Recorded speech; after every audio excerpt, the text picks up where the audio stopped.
Ya, Horas, pemirsa Caldera Toba News, saya Thomson Siagin. Saat ini saya sedang bersama Bang Lamhot Sinaga ini, anggota DPR RI Komisi 7 dari fraksi Golkar. Oke Bang, dalam kunjungan ke Toba kali ini dalam rangka apa nih Bang?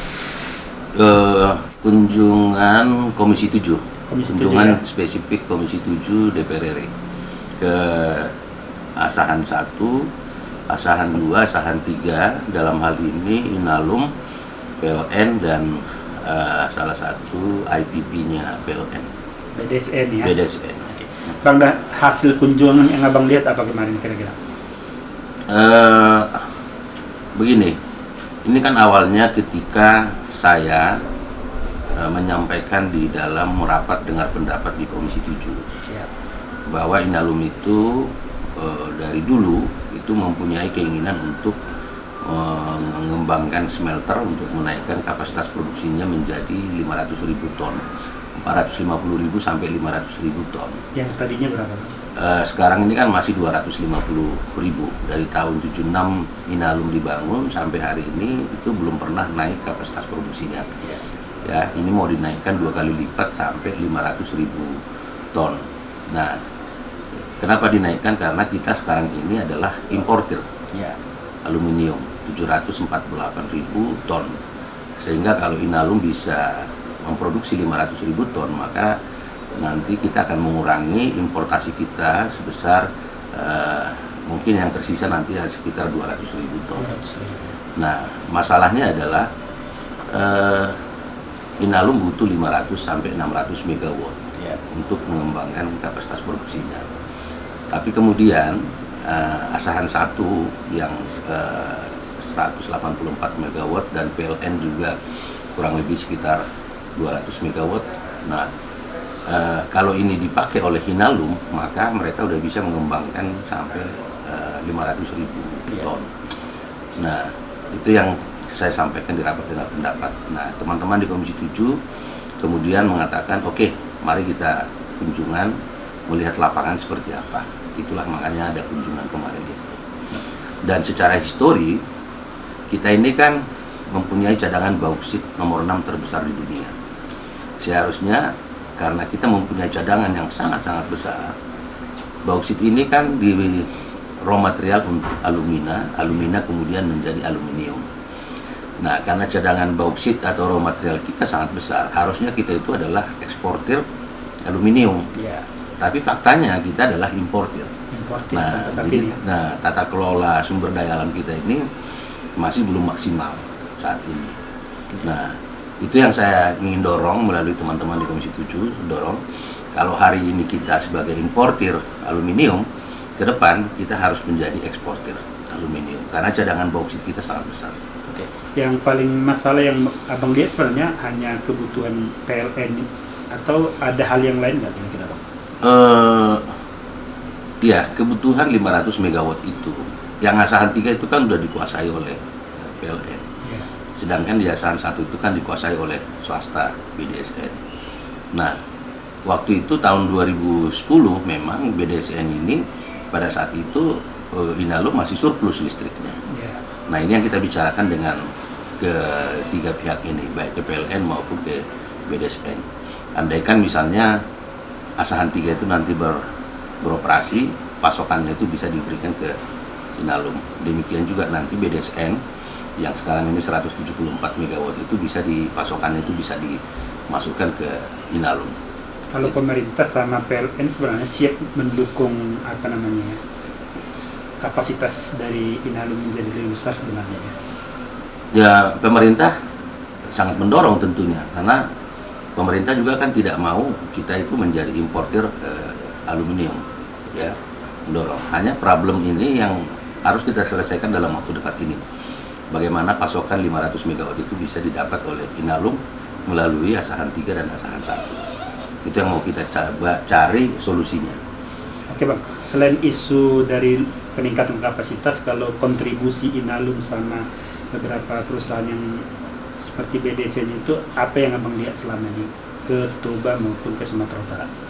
Ya, sampai saat ini sih kita melihat belum ada ya, karena kan Asahan 1 itu kan menggunakan fasilitas all fasilitas daripada seluruh bendungan Inalum. Ya.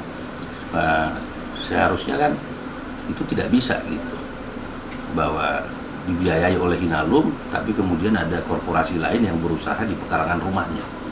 Nah itu kan menjadi aneh gitu. Inalum yang membangun bendungannya, tapi Inalum sendiri yang butuh pasokan. Dan harus mengemis-ngemis sekarang ini kan menjadi aneh gitu. Nah ini yang kita coba jembatani melalui Komisi 7 ya, supaya duduk bersama lah ke depan gitu, baik PLN maupun BDSN-nya terhadap Inalum. Oke. Apa pesan Abang terhadap Inalum dan beberapa perusahaan seperti BDSN sehingga lebih berkontribusi mungkin terhadap negara maupun terhadap ya warga Toba lah? Ya, Inalum ini kan sekarang menjadi holding ya. Ya, bahkan Inalum ini kan menjadi perwakilan negara untuk memiliki saham di Freeport kan, saham mayoritas. Jadi Inalum ini adalah sekarang menjadi korporasi BUMN yang sangat besar. Dan kebetulan letaknya itu adalah di Sumatera Utara, yang kebetulan dapil saya juga. Jadi saya ingin mendorong bahwa Inalum ini adalah menjadi korporasi, tumbuh menjadi korporasi yang sangat besar, yang pada akhirnya bisa berkontribusi terhadap pendapatan negara. Nah, baik melalui Freeport dan juga Main ID, anak perusahaan Main ID yang lain, Aneka Tambang, Kita Asam, dan lain sebagainya. Nah, ini yang kita dorong terus, penguatan terhadap Inalum. Gitu. Oke, satu lagi Bang. Abang kan di Komisi 7 nih, komisi yang membidang energi dan perindustrian. Ada problem saya lihat di PLN, katanya sekarang udah surplus listrik. Sementara ini kan industri kebanyakan mengeluh ini terlalu mahal ini listrik, gimana menjembatani ini? Ya kalau